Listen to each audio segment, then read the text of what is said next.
Welcome to the Millionaire Mindcast, where we broadcast weekly interviews with millionaire minds from across the globe to empower you on your journey of unlocking a rich and fulfilling life.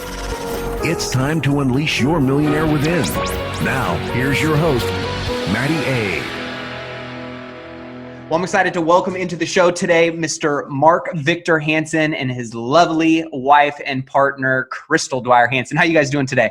Hi, Matt. We're great. Thanks. How are you? I'm trying to stay cool. I'm actually heading up to my hotel in Lake Tahoe this weekend with my daughters. So we're going to beat the heat a little bit in Sacramento. But I know you guys are in Arizona, so you're getting probably a hot summer right now as well. We're thinking of going to Flagstaff ourselves and cooling down to 70 degrees, which is amazing. Just 2 hours away, the temperature goes. And so that's kind of your guys' escape up into the mountains, cooler weather? Right. 2.5 hours, it drops at least 25 degrees in temperature. So it's great. Yes, especially when you're getting that dry heat that I know you guys are very, I think, acquainted with now. But always, especially in times like right now, too, looking for any reason to get outside the bubble and kind of break the isolation a little bit. Right.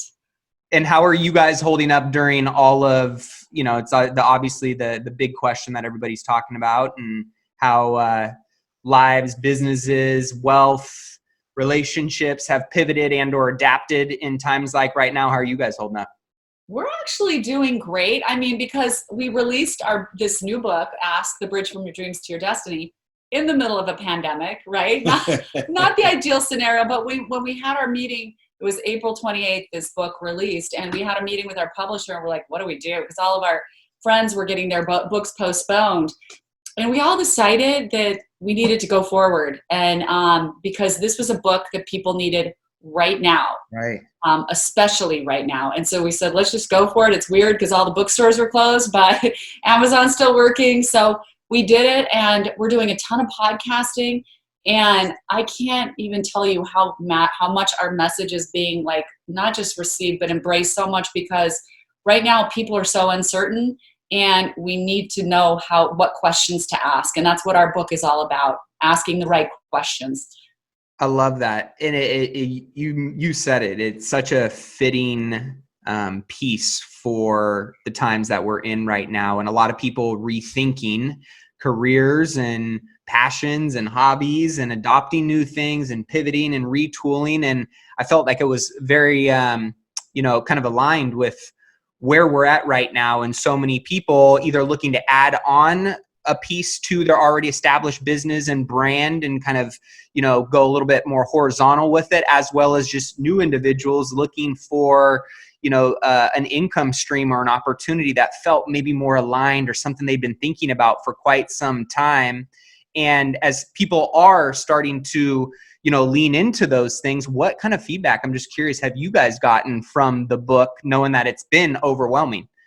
Well, first of all, the book is rocking. We're thankful to say, but what we're saying is, look, the book we say, ask yourself, ask others, and ask God. Those are the three principles. And then what we did is we interviewed, first of all, we wrote everything we knew about asking, because we looked around, we've been to 80 countries, and what we saw is great people, well-educated, personable, likable, all that good stuff. But the difference between a little success and vast success is one thing only, asking. And I don't know how you got to where you are, but I'm convinced you've got a mentor, or you are now the mentor to a lot of mentees. Is that true? Absolutely. And I can tell you, both of us got mentors, and I went bankrupt way back in 1974, probably before you were born. So I'm crystal clear what it looks like to sink and crash and burn.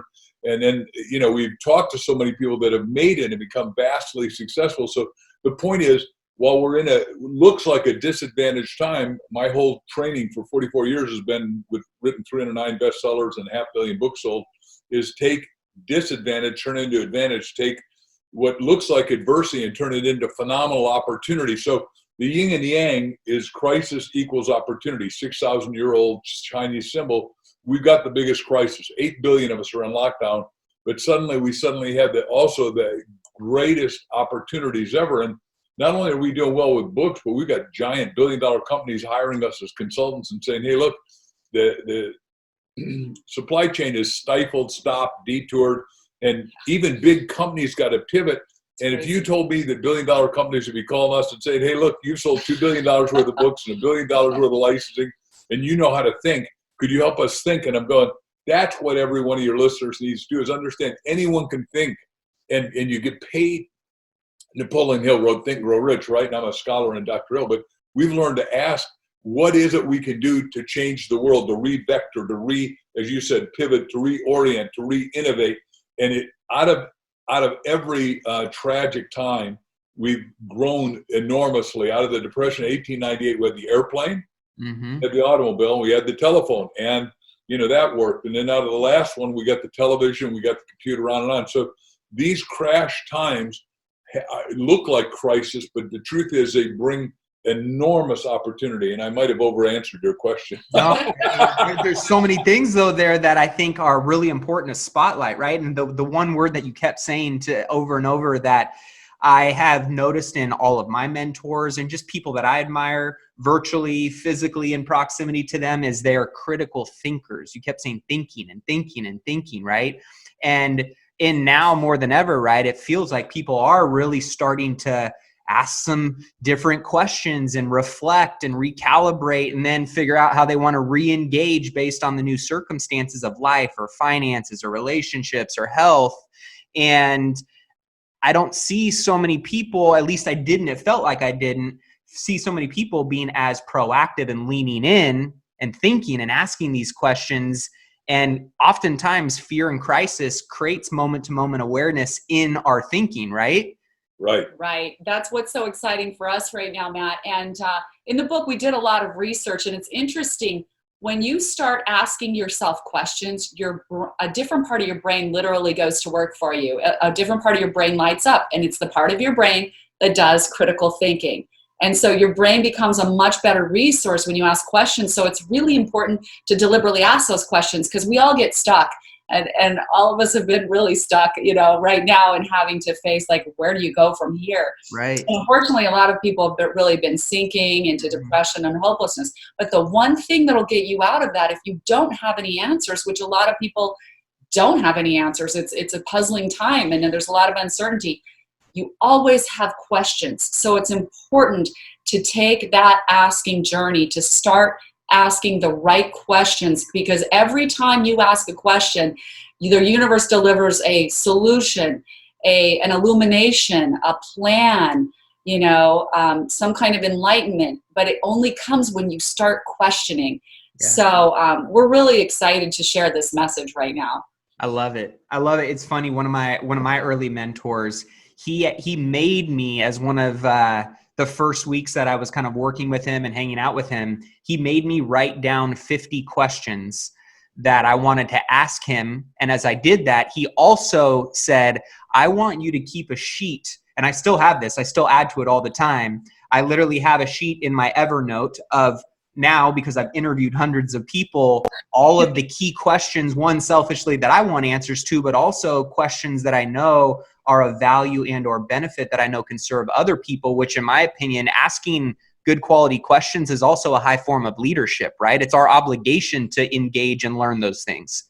It is. That's the Socratic method, right? Questioning everything. So without self-leadership, you can't lead anyone else. And that's it. And what she said about Socrates, our hero, what did he say? The unexamined life isn't worth living. And what we're saying is that this may sound a little judgmental, but most people have never really asked themselves all the question, like, we say it's a triangle. We're saying, what is it that you really love to do? And if you don't know, ask 10 of your friends to write out, just like he did, your questions, but I'm doing it differently. Here's all the things I think, Matt, you have talent, skill, genius, super abilities at. That's at the top.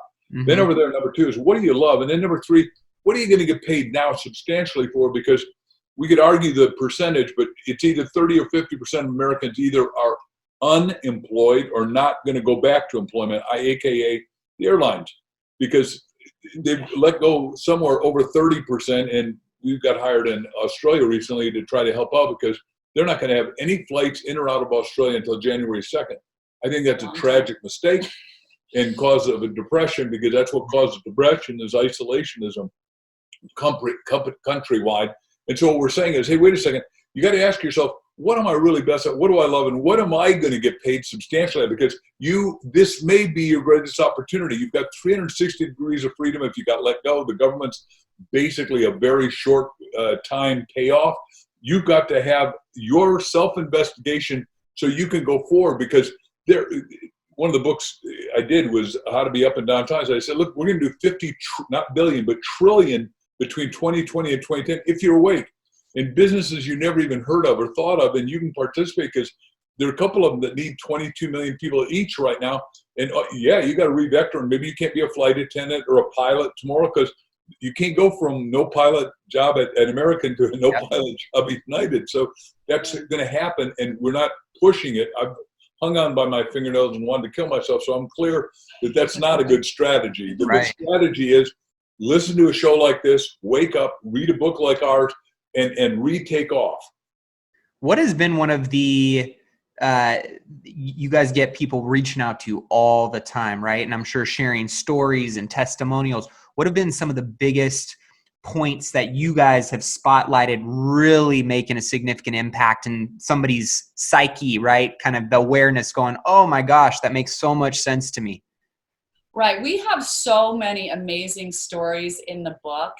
And, since the book is about asking, I love this one story because a lot of people are afraid to ask. And again, in the research that we did, it proves that if you are just willing to ask somebody for something, whether it's advice, information, or maybe a favor or some help, you're 80% likely to get your wish granted.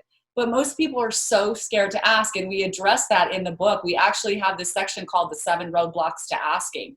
And those are, I just want to cover those for a second really quick. It's unworthiness, naivete, doubt, excuses, fear, pattern paralysis. And then I think the saddest one is disconnection, which is just sort of this state that people get into when they give up on their dreams. You disconnect from the dreams in your own heart. And it's just this apathetic state of living, which is why we need to rekindle the asking part, because part of that is curiosity, wondering what else is out there for us, right?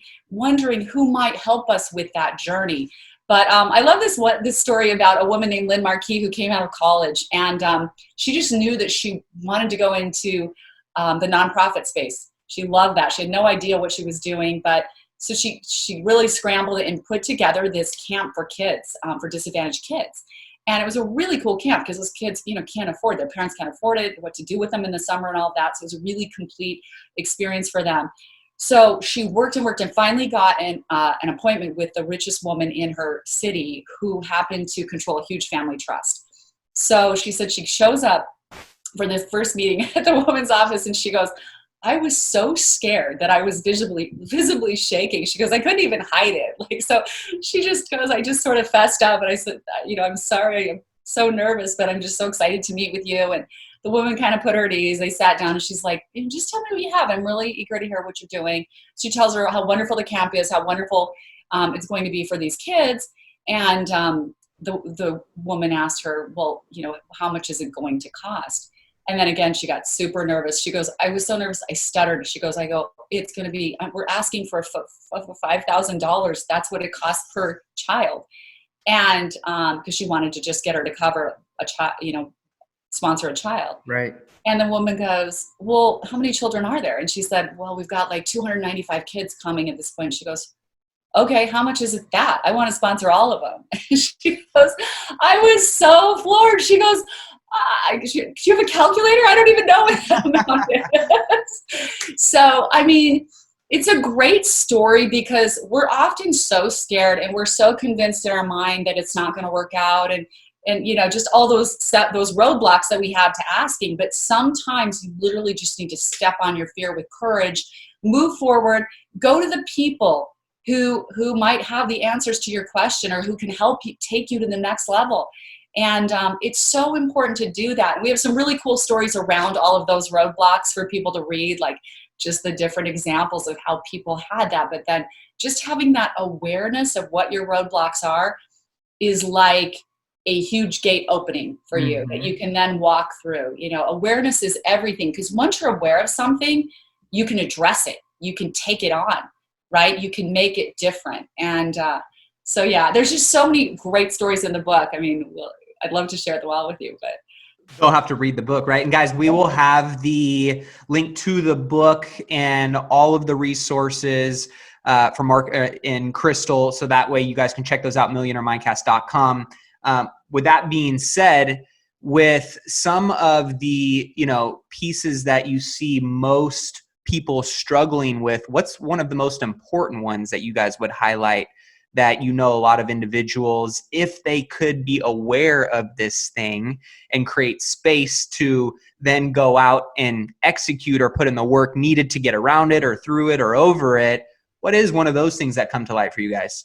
Okay, so I'll give you the answer first, and then I'll go to the story. But the answer is every one of us has got something right in front of us that needs fixing, and that's what we call our acres of diamonds, right? And the best story that fits that little thing is our friend Jim Stovall wrote a book called The Ultimate Gift and asked me to write a foreword to it. And I loved the book so much, I said, this has got to be a movie. And he's blind. He was going to be an NFL player. They recruited him. The doctor comes back and said, look, kid, you can't play. And he's 19. And he said, in 6 months, you're going to be permanently, totally, forever blind. He's complaining because he's in a little 9x12 self-incarcerated room with a radio, a telephone, or a television. His parents said, look, Jimmy, cut down to the blind meeting. Maybe they can help you. Well, it's an echo chamber of negativity, which is, for all of us today, we got to shut off all the negative news and Right. listen to positive stuff, because it's from the neck up, like Zig Ziglar used to say, that you go up. So he sits next to this great woman who's a court stenographer, and he says, I used to love watch TV and see people throw a right hook or something. I wish somebody would do something about that. Now, here's the answer. She says, Jim, we're somebody. We can do something. Now, long story very short, they created narrative TV. As a sighted person, and most people listening can see, so they don't know it, but 14 million people pay $10 a month for narrative book. And then we did this story with him who, in our book called Ask, because he just deals in pure wisdom, Jim Stovall. And he said, if I live 100 years, I'll never be able to thank you enough, because I wake up every day and I ask myself, what is it that I can do? Because I now get to write books that I can't read, and I write movies that I can't watch. And I made $100 million in that movie, all because you said you ought to see it as a movie. And what we are here for each other, like Crystal was saying, as a mentor-mentee, is see more in each other than we see in ourselves. Because most of us self-sabotage with these 7 things and go for the limitation rather than the self-exaltation. Mm. Yeah. And I wanted to go back for a minute to the 3 channels that we talked about, because that's really important to recognize that, Matt. So the 3 channels through which to ask, we say, are ask yourself, ask others, and ask God. And each of those is equally important, right? But it always starts with the asking yourself part, because that's the reflective journey. And that's the part that so many people skip or miss. And it's like everything starts with that, because you can't get any clarity until you start by asking yourself, right? Mm-hmm. And so there are 3 critical phases to the asking yourself part. In fact, Mark and I spend the first hour of every day doing this prayer and meditation time, so that we can get clear and get focused. And we ask ourselves these questions and ask each other questions. And I know you have your list of questions that you keep too. So I love hearing that you take the time to do that, because this is where everything's created. This is where you create the template for your life. So on that ask yourself part, there are 3 critical phases. First of all, asking yourself, where am I now? Where am I right now? And all of the sub questions that would fall underneath that, what's going on? What do I like about it? What I not like? What's working? Blah, blah, blah, blah, blah. All of those things. The second one is, where do I want to be? Right. Okay. What would that look like? Who would I be talking to? What kind of business would I be doing? What would my numbers look like? All of the sub questions under that. And then the third critical phase of that ask yourself part is, what specific action do I need to take to get there? And so if you keep those 3 phases in mind and really practice that time with yourself, the asking yourself part, it can reveal so many things to you. And this works. Mark and I, in the book, we cover careers. We, asking yourself and asking in careers to build your career, asking in relationships, asking in your health and wellness. I mean, so many people don't ask the right questions in their health and wellness, and suddenly their health is falling apart. So we have some powerful questions. And then asking God, asking for your life purpose. What is that? How do you fit into the bigger picture?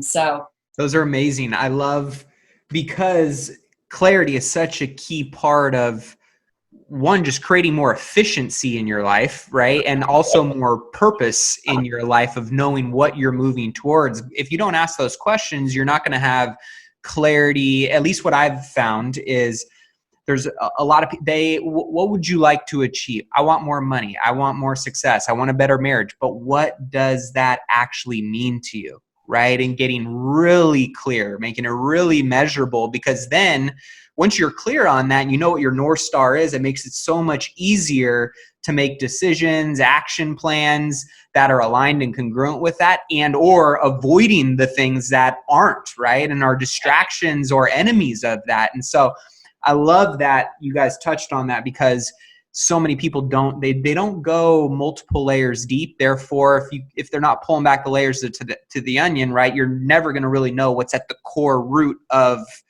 those answers.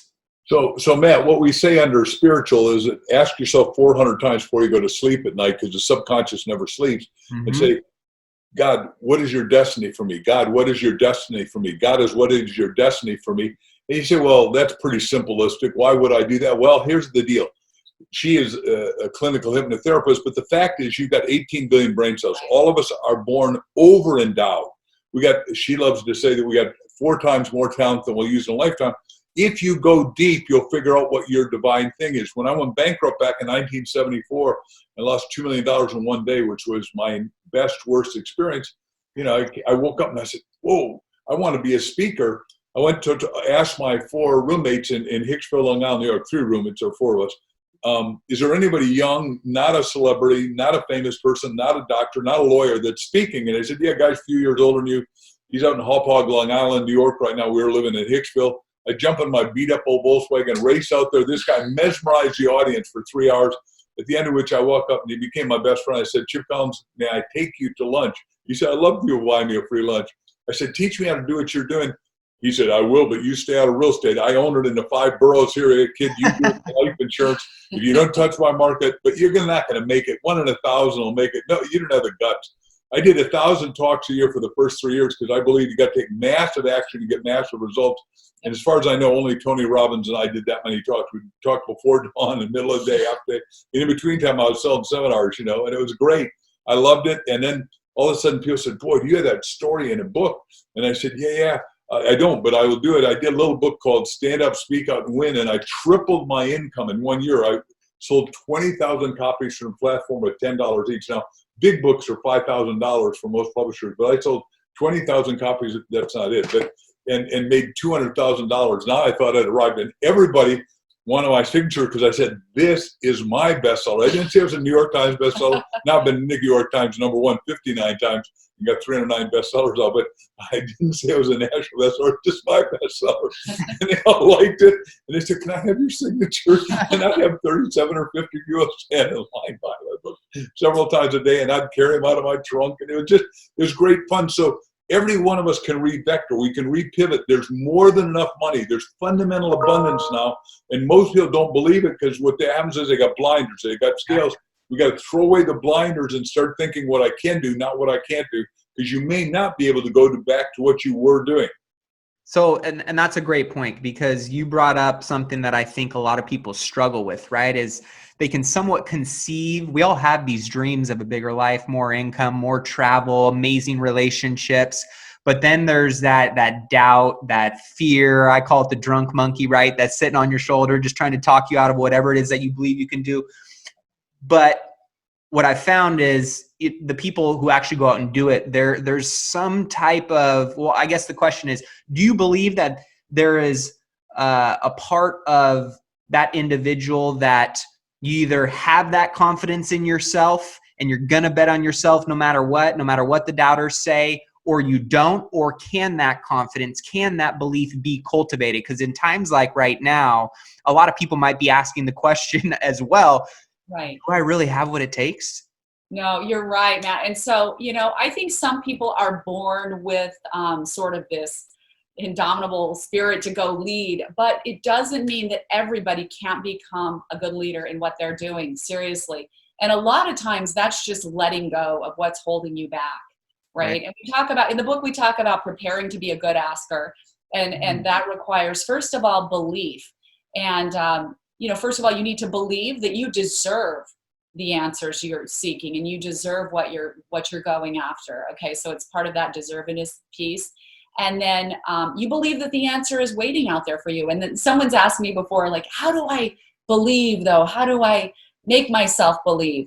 And what I say is just suspend your disbelief. Just be like, I'm not going to have any disbelief. I'm only going to have positive thoughts, and I'm going to tell myself that I do believe, because your self-talk is so powerful.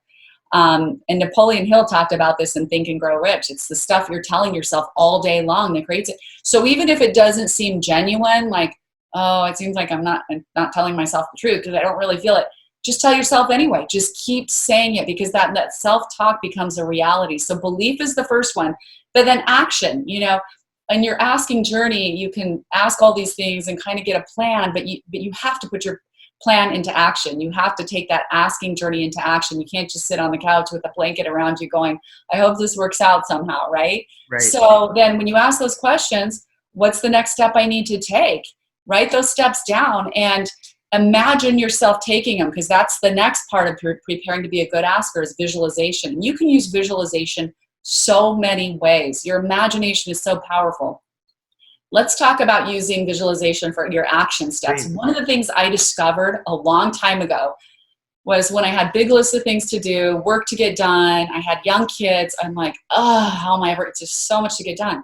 If I would write my list and just take a minute, visualizing like just some simple steps and getting each thing done, like literally seeing myself picking up that phone, making that call to that person, concluding that conversation, and you literally go through your list and do a quick imagination of doing it and being done, and kind of those little steps that it's going to take.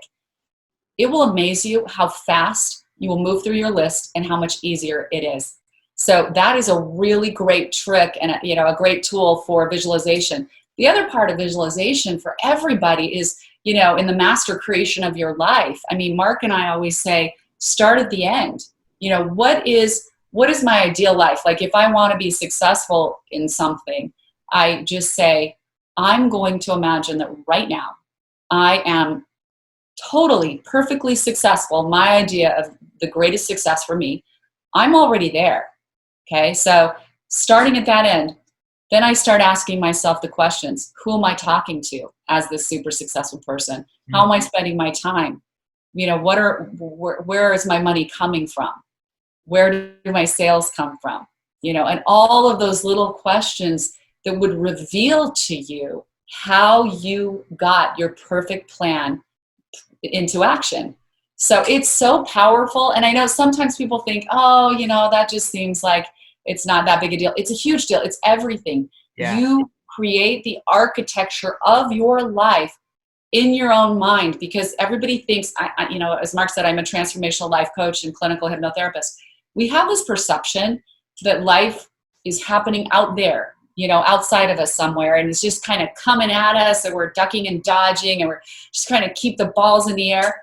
That is not the reality, right? Life is not happening out there. Your life experience is happening inside here, always. And you create your life experience. You'll create the way you experience life from the inside out. So that time you spend on the architecture of your life, spending time with yourself, asking yourself, and figuring out those ways, all those things you need to ask others to get the support you need, because we are each other's best resource. So don't be afraid to ask. There's always that bonding that happens between two people when you start asking.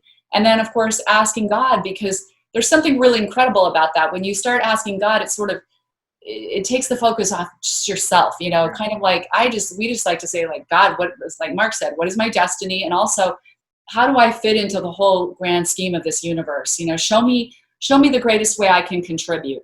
Show me the best person I can be. What is my purpose in the kingdom, sort of thing. I love that. What about, I want to touch on the importance of patience, especially in today's instant click, right? Instant gratification kind of world. I mean, I'm a millennial and I pace in front of the microwave, but I also know that real wealth, real success is created in the crock pot, right? It takes time. And so I'm curious on the overall mindset that, you guys have had massive success. you guys obviously are still like, you don't have to work and you still have this You don't? desire. Oh my gosh. Like, that's news to me. I told you, you forgot to get off the. I want to hire him. We can now retire. It's our turn. Oh, that was good. Millennials So gonna. silly. But right, it's one of those. By the way, thanks for laughing at my stuff, guys. I just, because we ought to make life fun. And I wrote a book with a guy that you may or may not know. The guy who created the hula hoop, made $2 billion, and had kids say the darn thing, Art Linkletter. And we said you should never retire from something to nothing. Right. Retire by putting on new tires and just going a new direction. That's really what we're talking about here, because most people are afraid, they're scared, they're shut down. So here's what's happened on the last couple of podcasts, Matt, that we were amazed at. We had a guy named Scott Carson have us on twice. He liked us so much. You might even be crazy and want to do that. But here, Scott said, hey, look, if you guys out there listening know anyone that's depressed, despondent, disconsolate, or think it's over and they can't make it, buy 10 books. Buy 10 of Mark and Crystal's Ask the Bridge from Your Dreams to Your Destiny, because you still have a destiny, and give it to them, because it's going to help them at levels. And like, in our zenith, when we're selling 15 million books a year, we got 5,000 letters a day. And you can't believe how much books help people. And what you said a minute ago, you asked Crystal the question, I'm going to add to what she said and say, hey, look, positive self-help action books, that's the zone we write in, both of us, change people's lives. If they'll read them. Now, if they don't read them today, you can listen to it. You can get anything on Kindle. You can get anything on iTunes. And we got a gazillion tapes. And you go watch us on YouTube. You can watch this later. I mean, it's so exciting. But your input, the old line that I hope you heard when you were going to school, is computer, garbage in, garbage out. We got to be inputting good stuff to get good stuff on. When I went bankrupt, I was putting in all the bad news fit to print on the New York Times, and Arabs can write checks so big your bank's about, and interest rates at 28%, because I was playing in a real estate game. We still play it, but, and she was the top realtor here, so I don't want to take anything away from her. You can ask her about that. But the point is, I'll tell you just my quick story. I made money, and I bought my first house in East Islip, Long Island, New York, for $2,000, a $14,000 house. You can't even believe that price. And 3 years later, I sold for $58,000. And again, I thought I'd arrived, died, and gone to heaven. I thought, I am one smart dude, boy. What my mistake was, and I want all of you to listen, I got a set of tapes out you can listen to that are bestsellers now called How to Think Bigger Than You Ever Thought You Could Think. My mistake was I should have bought all of East Islip at $2,000 a house, because now they're all $380,000, the same little junky houses. And it takes that time, right? That you got to at least have that core vision of the patience to know that the work that you put in, it's the leading actions lead to your lagging, right, results and outcomes. And it can't all come at once, right? Or it doesn't make it worth it. There's no polarity into earning what you hope to sustain and build and grow off of. Boy, is that true. I mean, and I think there's no better example of that than the Chicken Soup for the Soul, series. They were rejected 144 times by different publishers. I mean, that is some serious rejection, right? Serious rejection. And people are like, wait, I mean, most publishers said, this is the dumbest idea ever. No one's going to buy these little stories, these little sweet stories. You're not going to sell it. I mean, rejection. Finally, their agent dropped the book. He's like, I can't get anyone to buy this. Sorry, guys. Biggest mistake ever, right? So they didn't even have an agent when they finally found a publisher. Wow. So talk about, perseverance and persistence. That's what you're talking about. You cannot give up.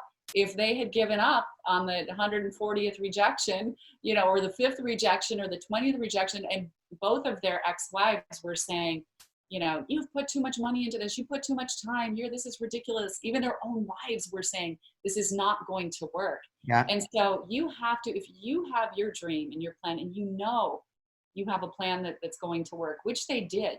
The reason they knew is because the response Mark would get when he'd stand on a stage and tell these stories, everyone loved the stories and would say they'd have it in a book. So yeah, we had a guy who submitted a really fun little story to us for this book, and we used it. Charlie Green said, Mark Victor Hansen came to our church and for this to do a talk. He used to be invited to churches to speak, and they'd pay him a fee. But so when he was in that speaking world, and he said he gave us this amazing talk, and we were all just blown away because we were so inspired. He was so amazing. So we stood up, gave him a standing ovation. Then he stands up and says, and now I'm going to ask a favor of you. He kind of waves this manuscript in the air and he says, this is my Chicken Soup for the Soul book. And I know I'm eventually going to sell 1 million copies of this, but I want you to pray with me. I'm asking you to pray with me right now. And so they all did. That this book is going to sell 1 million copies, that we'll get it published and it's going to sell 1 million copies. So they all did, because they were really appreciative of what he had delivered to them already that day. And then he goes, and I also am going to ask you something else, another favor. I've got these order forms. I'd like you to put your credit card down and order a book. And when they get published, I promise we'll send you one. And Charlie goes, I couldn't believe the entire congregation said, okay, because Mark asked. And he goes, it was incredible. And the rest is history. Wow. And we believed in him because he believed so strongly. He had so much conviction about this book and the difference it was going to make. So there's really something to look at in that story about that is so, take away, right? That is so, and what's funny is it's oftentimes what I found is it's not necessarily like how amazing your product, your book, your service is. It's, do you believe in it enough for me to actually believe that you believe in it enough? That's it. Because selling is thought and feeling transference, and I believed in Chicken Soup then. I believe in it now, and yeah, big movie's coming out very shortly. So it isn't done yet, and yeah, it's helped 500. Well, by the way, when we've gone to China for 22 years, and in China the pass along value is about 12 copies. So over 1 billion people have read this book, and to us it's I mean, because remember all that rejection, a lot of those guys and ladies. Said, well, this will never make it. You guys are just too slick. You think you know everything. Jack's third in his class at Harvard. And Dr. Canfield's brilliant. I'm not taking anything away, but I've been selling since I was 9 years old pretty effectively and love it and still love it. And just like now, we want to take Ask and get it out because we think it'll get people, like Crystal said a minute ago, unstuck because people are frightened because you watch the news and it's terrible, and it's never going to open up, and you shouldn't go out of your house, and you shouldn't do this, you shouldn't do, no. We all got to get strong. We got to have an original immune system. You better study what ways to combat it if you haven't, all of which you can do now, because there's a lot of cool stuff coming out, and we got to open up. We got to, and back to free enterprise, I'm just going to hit on it because you want to have it. When I wrote 1 Minute Millionaire, I said I want to create 1 million millionaires, and there's one right, perfect and acceptable way for everyone to become a millionaire. Not the way you did and I did, but the way they should do it. Absolutely. And nobody from America swimming to Cuba said, oh, hey, communism doesn't work. Nobody's swimming to Venezuela. So, socialism doesn't work. One system's got foibles, ours, but it's the best system. And it is the American dream of self-determination to action and awakeness, and let's be the home of the free and the land of the brave, and the land of the brave and the home of the free, both ways. Yes, man, I'm so glad you touched on that because that's under attack right now, as we know, and that's probably a whole other podcast and conversation that we could get into. But I know so many people are going to be inspired from hearing you guys, your story, and the amazing things that we barely scratched the surface on. If you guys want to check out Ask, Bridge Between Your Dreams to Your Destiny, you guys can go to the millionairemindcast.com website and we'll have all the links there. But if they want to go directly, buy it from you guys, check out your website, all the amazing content that you guys have, where should we send them? So we just go to Amazon.com to get the book. And then once you get it, go to askthebookclub.com, askthebookclub.com, and we will invite you to the world's biggest book club that we'll be discussing Ask. It's going to be really cool. It's going to be a private room where we can all kind of talk about our asking journey and submit questions. So we're super excited about that. We're starting that in August. So make sure you get your book on Amazon and then go to askthebookclub.com. And then, Mark and I each have some freebies on our sites. Mine is Crystal Vision Life. I have a free audio called Purge Messy Thinking, which is really helpful right now for a lot of people, how to create pure thinking for pure results. And then, so that's free on crystalvisionlife.com. And then Mark, of course, markvictorhansen.com. He has a great book for now called, it's an ebook, free, Up and Down Times. So go get that one, go grab that one as well. So we're excited about everybody joining us for the book club. Amazon.com, get the book, and there's so much there. There's just some really solid tools that'll help people. Yes. We want to help everyone become a master at asking, because if they do, their life will be fulfilled and they'll get to their destiny, which is the reason you're alive. I love it. I love it. So guys, be sure to check out in the show notes, millionairemindcast.com. We'll have all of those links for you guys. Mark, Crystal, thank you so much for your time today. Loved hanging out with you guys. And I'm a big fan, so I'll be definitely tuning in. Might be on that book club there as well. Awesome. Thank you, Thanks, man. Matt. Take care.